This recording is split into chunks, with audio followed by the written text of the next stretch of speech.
Assalamualaikum warahmatullahi wabarakatuh. Selamat malam good people. Ya ampun, kok good people sih, good friends. Aku jadi inget panggilan viewers kita di live streamingnya Pangansari nih, Pangansari people. Tapi kali ini kita di Business Talk.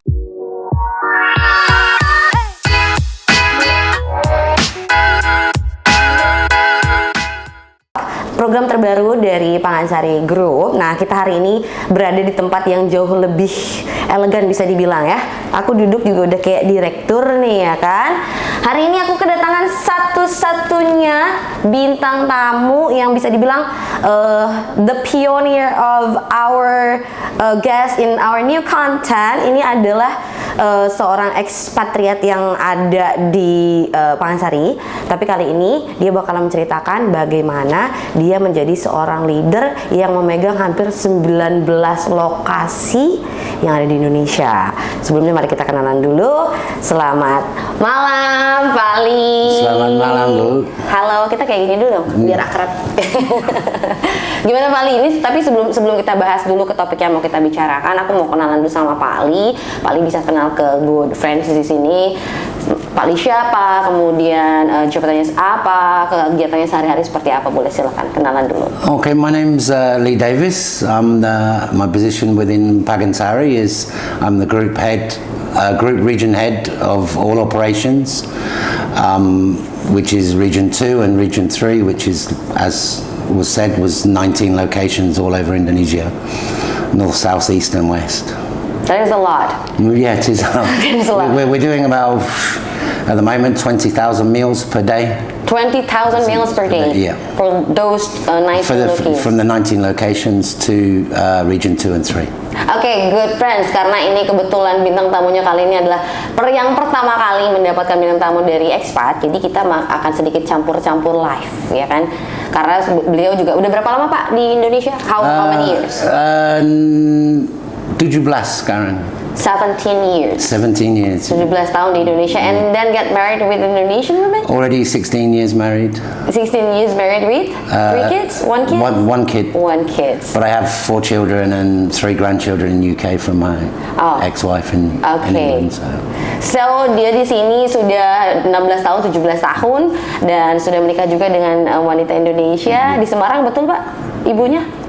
She's in Jakarta now, but she's from asli Mojokerto. Mojokerto, Jawa Tengah ya? Iya, Jawa Timur. Jawa Timur. Bisa jadi jatuh cinta sama perempuan asal Jawa Timur ya. Tetap Indonesia ya Pak ya. Oke Pak, sebelum kita masuk ke pertanyaan nih Pak ya, kegiatan Bapak sehari-hari nih ya, kalau misalnya lagi ada di sekitaran Jakarta itu ngapain aja Pak? It's I'm here. I look after all the. What, for work-wise or social-wise? Both. Social-wise, I interact with a lot of mining friends, oil and gas friends in restaurants, cafes. Go out in the evening with my wife. My wife sings, so she likes to go to the cafe and sing. Work-wise, Monday to Friday. Okay. In the office, keeping up with the reports. Any issues with any locations with my 2 operations managers for Region 2 and 3, answering emails, meetings with the Directsi. It's a 9 to 5 or 24-hour job, but in the office 9 to 5. So no matter how busy you are, that you still have a time for your family. Oh yes. Luckily now, because of my son online school, they've been in Jakarta for 6 weeks with me. So. That's great. Let's move to the question that I want to ask to you, and maybe this can be good information for good friends over there. Okay. What change that may be made to help you meet your productivity goals? We can, in the operation sense of the word, the productivity goals is making sure the client's happy. So the good service of the food, the good service, the cleaning of the housekeeping, the laundry, the presentation of the staff. To meet the goals, we always follow, we do a tender before the contract, so we know exactly what our contractual obligations are, and during the tender process, we know exactly what we got to do, and everything's planned. So that planning leads us to be able to meet our productivity goals. 3 meals a day, laundry, 12-hour turnaround laundry, all the rooms cleaned, beds made, anything, change light bulbs, any small maintenance issues, things like that will help us meet our productivity goals. So basically, it's like an organizer for a very huge project. Yes, yeah. Okay. Basically, we do all the life services, so our client can concentrate on their core business, whether it be mining, oil and gas, town catering, in the factories. Okay, so let's switch the language into bahasa. Maybe our good friends want to hear you speaking bahasa. Bagaimana operasional dapat mengurangi waktu pengembangan dan juga proses manufaktur untuk memuaskan pelanggan? How you achieve the customer needs? We're basically in remote site life services, so manufacturing, we don't have manufacturing because ours is already planned beforehand over a 2-year contract, which we follow. To meet, like I was saying before, to meet the goals, it's already planned, so our food menus, our planning for logistics, everything's done before, and we just follow month by month. Okay. So you still have a timeline for doing that? Yes, it's when you in the remote site catering, more than like wedding planning, weddings and all that, the event catering, ours is spread over a 2-year contract. So 2 year, maybe 3 years, or if we're unlucky, 1 year. Okay.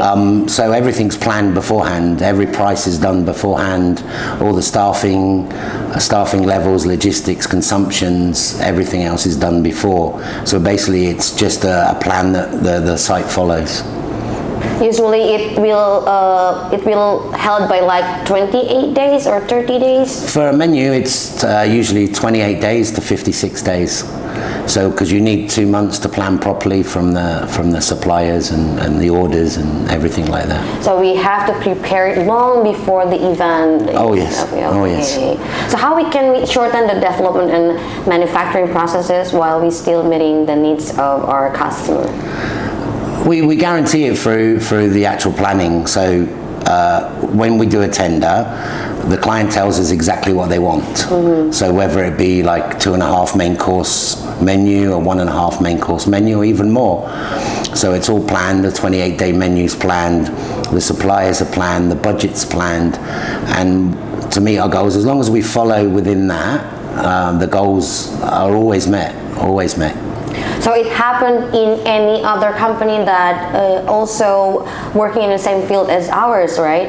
It's supposed to be held like It's this. supposed to be done like that. There's always different people have different ideas how to do things, but the model is usually the same: the planning, the tender, the pricing, and then the start of the contract and follow through. Oke, jadi good friends, tadi Mr. Lee bilang kalau misalnya kita mau mengikuti dan bisa memuaskan pelanggan itu, kita harus bisa mengikuti timeline yang sudah disediakan dan juga kita mempersiapkan itu jauh hari sebelumnya ya. Biasanya sampai 28 hari atau 2 bulan sebelumnya. Sudah dipersiapkan, kemudian didistribusikan dan bisa diorganize di lokasi, dan kebetulan Mr. Lee memegang 19 lokasi yang ada di Indonesia, itu luar biasa banget. And it is a remote area. 95% remote area. 95%, 95% itu remote area, dan sangat susah diakses oleh kendaraan jalur darat ya. Iya, it's all lewat kapal, naik pesawat, air freight. How about the signal over there? Usually the client provides Wi-Fi, and in some locations, because of Indonesia's infrastructure now has a lot of 4G, so you can have your data package for your phones. But if not, in the remote areas like in Papua, in the middle of the hutan in Kalimantan, you either have to have your own modem or something like that to be actually call your families, which is important for the staff. Oke, jadi good friends, sebenarnya ini dilakukan juga bukan hanya di perusahaan, ini dilakukan pada perusahaan yang memang bergerak dalam bidang industri remote area ya. Iya. Ya, oke. Kalau misalnya bisa dibilang nih, Pak Lee, bagaimana nih trim offset? You said that you are also doing a cost control. Yes. How can you manage it? We have a team. It's all about team. We have a tender, like I said before, which gives you a budget. So all you have to do is control that budget, which comes from salaries, price of goods from suppliers, transportation of your staff. So this is how we control. So we have a thing called a MICS, which is a inventory system that gives you all the costs. And as in Pagansari, we have the COD, which is how we do our cost control, digitalized. So you can see day to day.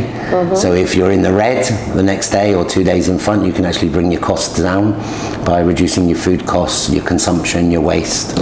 So there's a system that people can access it and can see the day-by-day update from the cost control. Okay, Yes. Everyone doing a cost control in the company. Jadi semua orang tuh melakukan pengontrolan biaya dalam sebuah company. But the interesting thing is, how can you manage the cost control while you still maintaining the quality of the service itself? It's done by the cost is the whole cost, not just the food.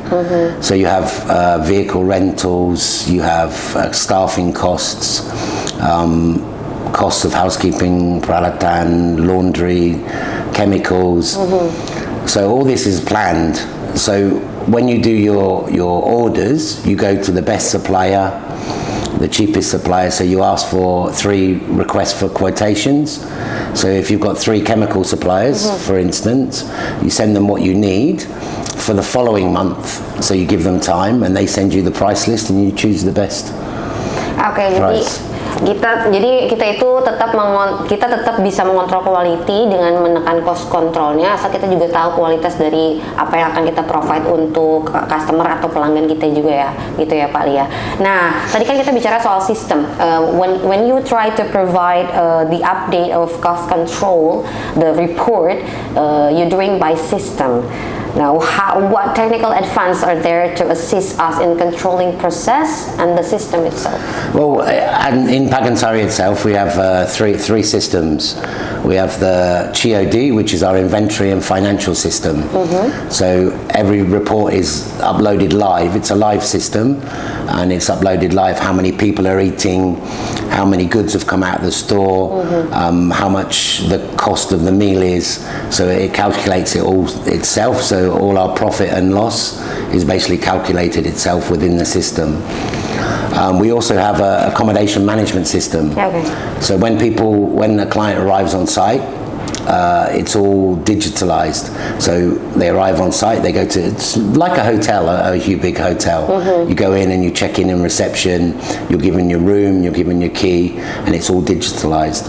Also for the housekeeping, we have a accommodation plan that's digitalized. So on every door, in every room, in every camp, we have a QR code. So you scan the QR code and it comes up the system of when the room was cleaned, who it was cleaned by, what equipment was used, and what was done. So this is to stop another green thing, to stop all the paperwork and everything else. We also have a meal tapping system. So what that means is when people check in, they're given a card, an ID card. So when they go into the mess hall, they tap their card. So it tells them whether they go in the right mess hall, whether they've been in already. So if they've been in already or in the wrong mess hall, it will come up green and they won't be allowed in. If they tap and it comes red, they have to go. If it taps green, they're allowed in. The red itself, it means like they had a COVID, or? No, it means within the system, the software, their name, when they register, they're either staff or non-staff, and they eat in this certain place, and they're allowed to eat 3 times a day or 2 times a day. For example, we have many local staff from the local area, So if they work an 8-hour day, they're allowed to have one meal from the client. So if they try to get in at breakfast or dinner, the card or deny them ditolak. Boleh masuk. Jadi di kita itu ada 3 sistem yang memang mensupport kinerja dari karyawan yang ada di site. Ada COD untuk apa tadi? Financial, and then ada buat akomodasi, dan juga ada untuk mealsnya. Jadi semuanya terdaftar dan tercatat secara online dan bisa diperiksa oleh siapapun yang memiliki akun, yang memiliki akses ke dalam aplikasi tersebut ya. Sistem aplikasi tersebut ya. Itu menurut Pak Li itu memudahkan tidak untuk pekerjaan di site seperti itu? It's the meal tapping is very mudah banget karena dulu ada meal sheet, so orang datang harus tanda tangan untuk sarapan, untuk makan siang, untuk makan malam, and then record ini untuk klien, untuk invoicing. Tapi sekarang ada kartu, ini tapping saja, otomatis ada bisa invoicing berapa makanan, harga berapa, and then automatically print sudah ada invoice untuk makanan. Okay, that's a way more easier. Much easier. And efficient. Yeah. Okay. I Because before it was all on paper. So somewhere you had to employ 2 or 3 people in the administration to count 1, 2, 3. And then you have to put it input it back. Then you put it back, give it to the client. The client checks it signed.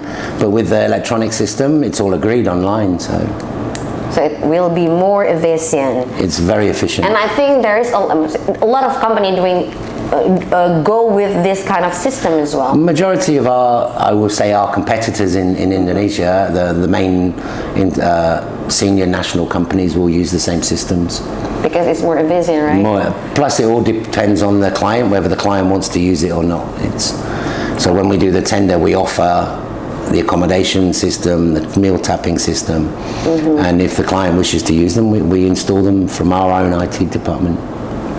So it being developed by our IT department. Our own system, Pagansari system, is from our own, and the COD, of course, has been developed from within our IT department. Yeah, it's kind of rich system that we had for provide everyone inside for working more efficient, right? Yes.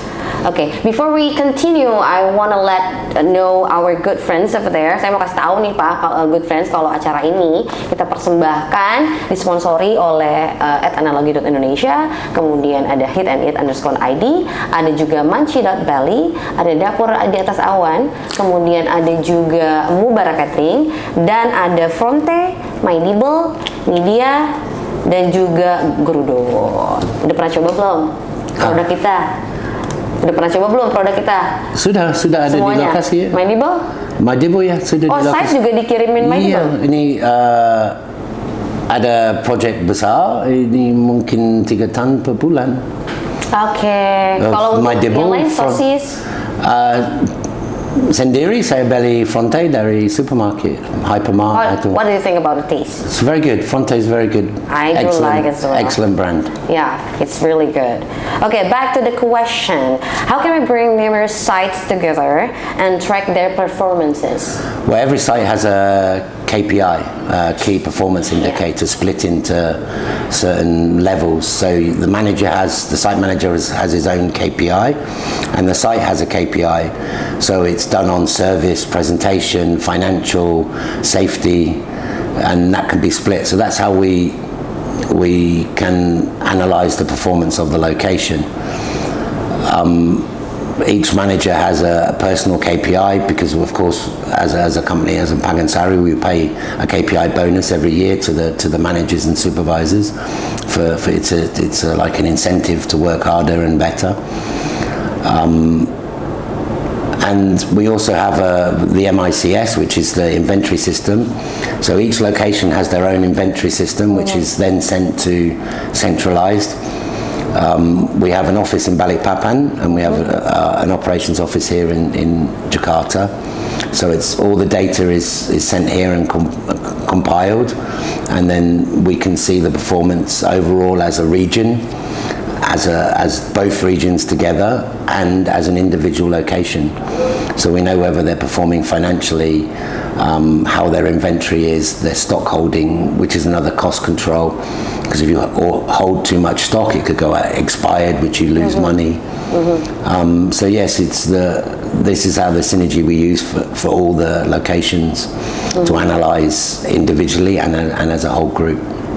Oke, jadi good friends, karena untuk mengatur performance dari tiap employee yang ada di site itu, kita memiliki yang namanya KPI, Key Performance Indicator. Itu adalah tracking untuk performance, tolak ukur performance lokasi sama performance manager di lokasi. Jadi semuanya sudah dijabarkan dan juga pasti ada training dong ya. Ada training untuk para pegawainya sendiri ya.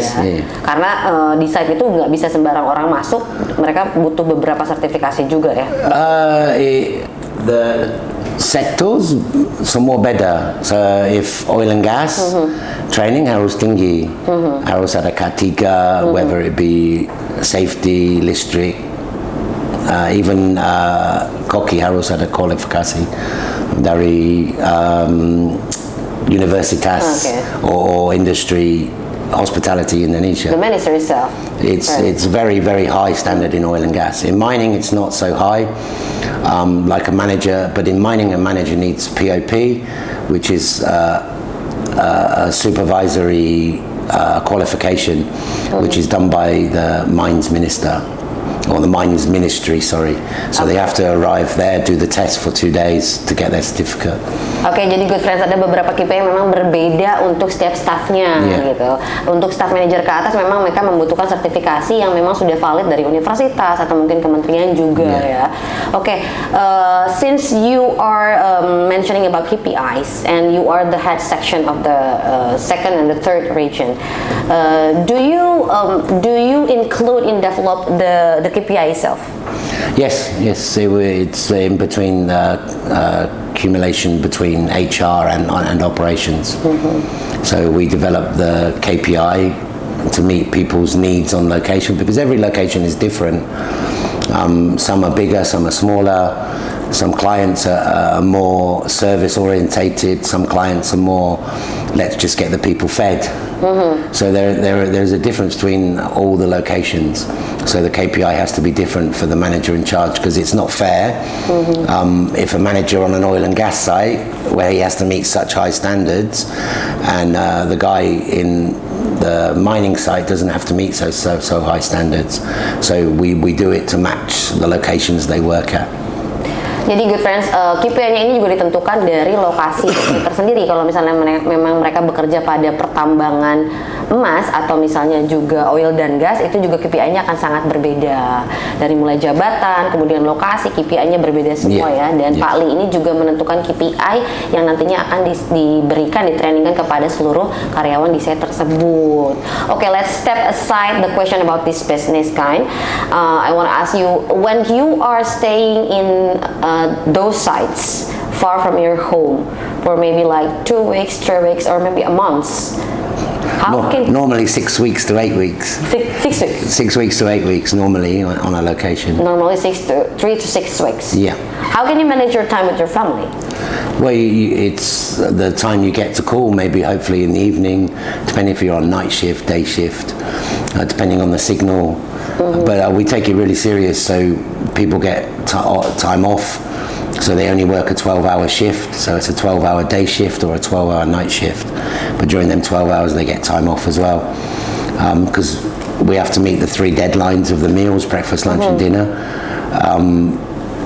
They manage it themselves, really. They do their own sports, they play their own games, they nongkrong kopi, rokok bersama, obrol. Okay. So like in some locations we have 1,000 staff just for Pangansari, so there's some good people together, they sit together, they make their own events, their own sports, lots of karaoke, of course, because over there, there's, even in the remote areas? In the remote areas, there's lots. The client provide for it, or we provide for our? We provide for our staff, and plus the client provides as well. So if the client hasn't provided, we provide for our staff, just to because it's all about life services. Because really, if you're spending 6 weeks on a remote location, only 2 weeks at home, the location is your first home. Yes. So we have to make it as comfortable, and of course we have to work and make sure everything's good for the client and for the company, but they also need downtime to relax, so they work better the next day. So we make sure they have enough rest. As much as orang Indonesia gak bisa tidur malam ya, karena nongkrong, kopi, rokok, obrol terus. Betul. So it's we provide as much as we can. Most locations it works. We have some very remote locations in Kalimantan and Papua. Oke, jadi good friends, untuk menjadi seorang good leader itu harus bisa mendengarkan juga dan harus bisa mengambil sebuah keputusan dan jangan takut untuk mengambil sebuah keputusan gitu. Oke, misalnya kayaknya kita sudah waktunya untuk pamit nih. Terima kasih banyak untuk semua informasi yang sudah di-share sama good friends semua ini. Suatu informasi yang luar biasa baru buat saya karena saya belum pernah banget nih berada dalam lingkungan seperti ini gitu. Makanya good friends, kalau misalnya mau tahu tentang informasi ini lebih lanjut, kalian bisa banget ada Instagram Pak? Sendiri tidak ada. Nggak ada, ya udah kunjungin aja Pangansari Utama, linknya di Pangansari Utama Food Resources, dan bisa langsung aja like, subscribe channel YouTube kita di Pangansari Group. Ini yang saya setiap hari Selasa jam 9 malam. Jangan lupa tongkrongin terus di Pangansari Group, di subscribe juga, terus dinyalakan juga loncengnya.